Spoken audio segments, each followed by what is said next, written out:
மயிலாடுதுறை மாவட்டத்தில் சிறுமி பாலியல் பலாத்காரம் செய்யப்பட்ட வழக்கில் ஆட்சியரின் பேச்சால் ஏற்பட்ட சர்ச்சை.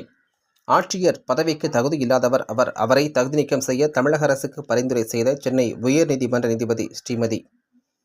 கோவை மாவட்ட மகளிர் வழக்கறிஞர்கள் சங்கத்தின் 25ஆம் ஆண்டு வெள்ளி விழா மண்டல மாநாடு கோவை பந்தய சாலையில் உள்ள தனியார் உணவகரங்கில் நடைபெற்றது.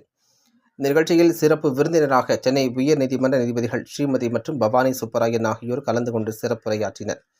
தொடர்ந்து வெள்ளி விழா புத்தக வெளியீட்டு விழா நிகழ்ச்சியும் வெள்ளி விழாவை கொண்டாடும் வகையில் 25 மலைவாழ் மக்களின் குழந்தைகளுக்கு கல்வி வைப்பு நிதி அளிக்கப்பட்டதற்கான சான்றிதழ்களும் குழந்தைகளின் கல்வியை மேம்படுத்தும் வகையில் ஸ்கூல் புக், லஞ்ச் பேக் உள்ளிட்ட கல்வி உபகரணங்கள் வழங்கப்பட்டது.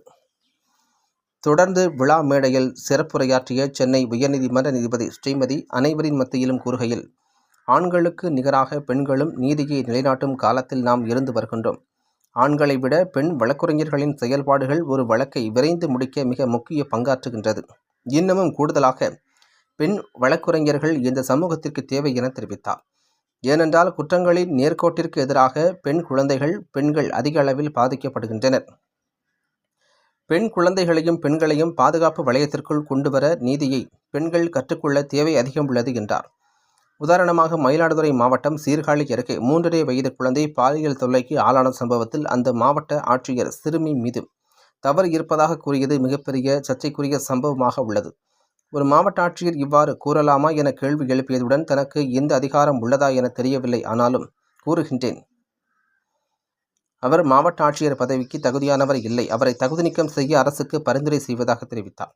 தொடர்ந்து கோவை மாவட்ட பெண் வழக்குரைஞர்களுக்கு விருதுகளையும் வழங்கி பெருமைப்படுத்தினார்.